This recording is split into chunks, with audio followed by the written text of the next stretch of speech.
I never thought I'd become the man sitting awake at 3 a.m., eyes fixed on the door, waiting for a wife who had promised she'd be back hours earlier. My name is Daniel, and for nearly 7 years I lived under the illusion that my marriage couldn't be shaken. Emily was once the woman who laughed at my corny jokes, the woman who claimed she couldn't fall asleep unless my arm was wrapped around her. But slowly, almost imperceptibly, that warmth faded, like a draft slipping in through a crack. It grew until the entire house felt cold. That night wasn't supposed to mean anything special.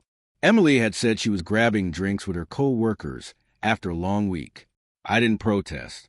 She worked hard, and I trusted her. Yet when midnight came and went, her phone vibrated only once before going dark. A knot of suspicion took root in my chest. By 2 o'clock, I called, no answer. By 3, I sent a light-hearted text, pretending not to care. Don't forget you've got a husband waiting at home. Huh? Silence. Every passing car outside twisted my stomach. Every faint laugh drifting from the street made me wonder if it was hers. When the first light of dawn crept through the curtains and the door remained shut, something inside me hardened. Not an outburst, not the kind of fury that shatters glass. It was heavier, quieter, anger that condensed into certainty. At 7, my phone buzzed. One short message from her. Fell asleep at Sarah's. Don't wake up. That was it. No apology. No recognition of the hours I'd spent pacing the floor. Just a casual dismissal, as if my worry had no weight. I stepped into our bedroom. The air still holding her perfume, a scent that no longer felt like home. Sitting at my desk, I pulled a blank sheet of paper from the drawer. My hand was steady as I wrote the words that had lived inside me for months. Emily, I'm leaving. Good luck with your debts.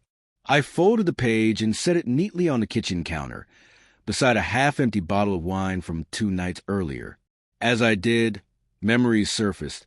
The endless online orders, the maxed-out cards, the way she brushed me off whenever I tried to talk about responsibility.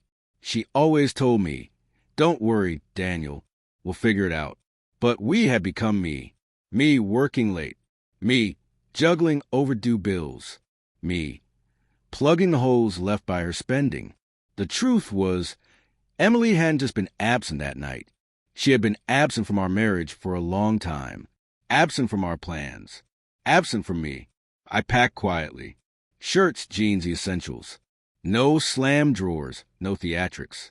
I wasn't seeking drama. I wanted release. Each folded shirt lifted a weight from my chest, as though her excuses and betrayals were being folded away with them. When Emily finally stumbled through the door, sunlight filled the living room. She froze when she saw the suitcase by the door. Her makeup was smudged, her hair undone. Clear proof she hadn't been asleep at Sarah's. Her lips parted to explain, but her eyes landed on the letter. She went still. I didn't wait for excuses. I didn't want one more half-truth about co-workers, one more empty promise to change. I simply grabbed my bag, nodded once, and walked out. No fight, no raised voice, only silence, the kind that carries more weight than words ever could. Outside, the morning air was sharp and refreshing. For the first time in years, I felt like I could breathe without debt and disappointment crushing me. Loading my suitcase into the trunk, I thought not about possessions left behind, but about the constant ache of being second to whatever new distraction Emily had chosen. Driving away, I remember the first time she admitted she'd run up thousands on her card. Back then I was young, hopeful, still in love enough to believe love could solve anything. I worked overtime, canceled trips, scraped together every dollar to pull us back afloat. She promised it would never happen again, but it always did. Every few months, the envelopes came thicker and her apologies thinner. Her staying out all night wasn't just betrayal. It was the last strand snapping on a rope that had been fraying for years. I wasn't leaving because of one night. I was leaving because of a pattern, because of neglect, because of the slow erosion of everything that once bound us. By the time Emily picked up the note, I was already across town. I imagined her reading those few words. I'm leaving. Good luck with your debts.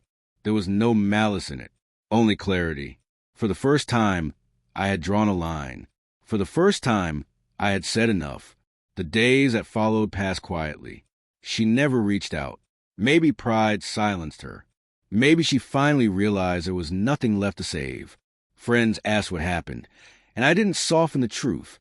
Marriages don't collapse in a single moment. They unravel thread by thread, until one day, the person holding it all together finally lets go. I found a modest apartment downtown. Small, but mine. The first night, I lay in bed. The silence was different. Not the tense silence of waiting for a door to open, but the calm silence of freedom. For once, I wasn't cleaning up someone else's mess. Her debts were hers to carry, as they should be. Choosing myself wasn't easy, but sometimes survival means you stop patching holes in a sinking ship and swim for shore. And as I turned the key to my new place, I realized something I hadn't in years. I was free.